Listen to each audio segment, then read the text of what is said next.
اللہ رب العزت نے ارشاد فرمایا کہ اے ایمان والو کتب علیکم الصیام کما کتب علی الذین من قبلکم، کہ اے ایمان والو تم پر روزے فرض کیے گئے جیسا کہ تم سے پچھلی امتوں پر، پچھلے لوگوں پر روزے فرض کیے گئے تھے۔ کیوں فرض کیے گئے؟ لعلکم تتقون، تاکہ آپ پرہیزگار بن جائیں، آپ اللہ سے ڈرنے والے بن جائیں۔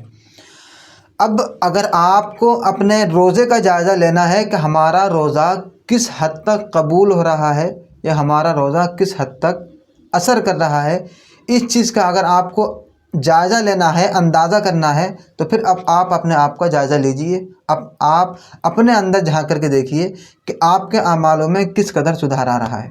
جس طرح اللہ رب العزت نے فرمایا ان الصلاۃ تنہی عن الفحشاء والمنکر،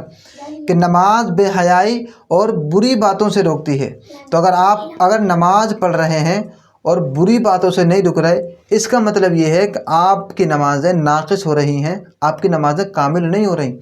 اگر آپ کی نمازیں کامل ہو رہی ہوتی تب آپ ضرور برائی سے رکتے۔ اگر آپ نمازیں پڑھنے کے ساتھ ساتھ برائیاں کرتے رہیں گے پھر تو سمجھیں کہ آپ کی نمازیں کامل نہیں ہو رہی۔ اسی طرح اللہ رب العزت نے فرمایا کہ تم پر روزے فرض کیے گئے تاکہ تم متقی بن جاؤ، تم اللہ سے ڈرنے والے بن جاؤ، تم پرہیزگار بن جاؤ، تم گناہوں کو چھوڑنے والے بن جاؤ یا تم نیکیاں کرنے والے بن جاؤ۔ اس طرح کا کوئی بھی مفہوم ہم ادا کر سکتے ہیں۔ تو اگر آپ روزہ رکھ کر کے وہی رمضان سے پہلے والے گناہ کر رہے ہیں کہ آپ کو اگر 1.5-2 گھنٹے فون کے اندر فلم دیکھنی تھی اور رمضان میں بھی آپ وہی کر رہے ہیں، تو سمجھیں کہ آپ کا روزہ اثر نہیں کر رہا۔ اگر آپ گالی گلوچ جیسے رمضان سے پہلے کرتے تھے ویسے ہی اب گالی گلوچ کر رہے ہیں، تب بھی سمجھ لیں کہ آپ کا روزہ اثر نہیں کر رہا۔ اگر آپ رمضان سے پہلے گالی گلوچ کرتے تھے اور آپ جو ہے برائیوں میں مبتلا تھے، فلمیں ڈرامے دیکھتے تھے، اس تمام کو چھوڑ کر کے آپ اس کی جگہ یا تو آپ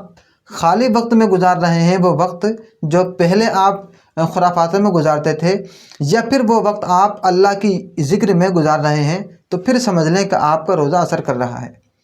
اگر آپ کے اندر روزہ رکھنے کے بعد میں پرہیزگاری آ رہی ہے،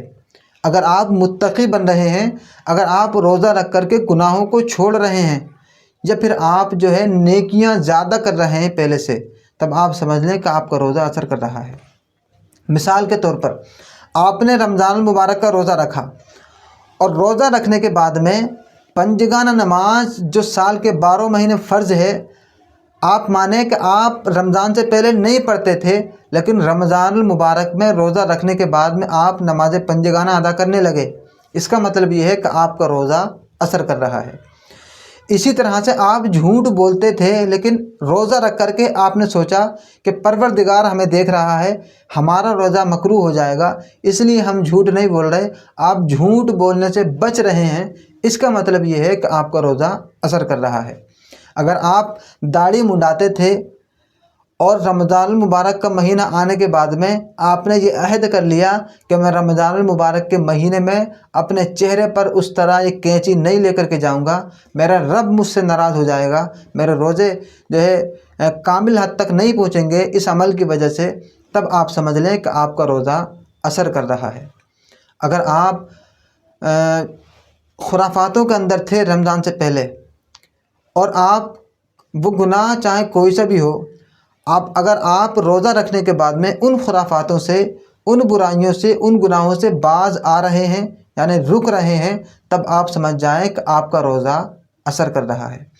تو آپ اپنے اعمال کا جائزہ لے کر کے دیکھ لیں کہ آپ کا روزہ کس حد تک اثر کر رہا ہے اور کس حد تک قبولیت کے درجے کو پہنچ رہا ہے۔ اگر آپ کے اعمال میں نکھار آ رہا ہے، آپ برائیاں چھوڑنے کے بعد میں اچھائیاں کر رہے ہیں، یا پھر برائیاں چھوڑنے کے بعد میں کم از کم اچھائیاں بھی نہیں کر رہے تو وہ وقت خالی وقت میں گزار رہے ہیں، نماز پنجگانہ ادا کر رہے ہیں، جھوٹ، غیبت، چغلی، ان تمام بری باتوں سے بچ رہے ہیں، تب آپ سمجھ لیں کہ آپ کا روزہ قبولیت کی حد تک پہنچ رہا ہے اور آپ کا روزہ اثر کر رہا ہے۔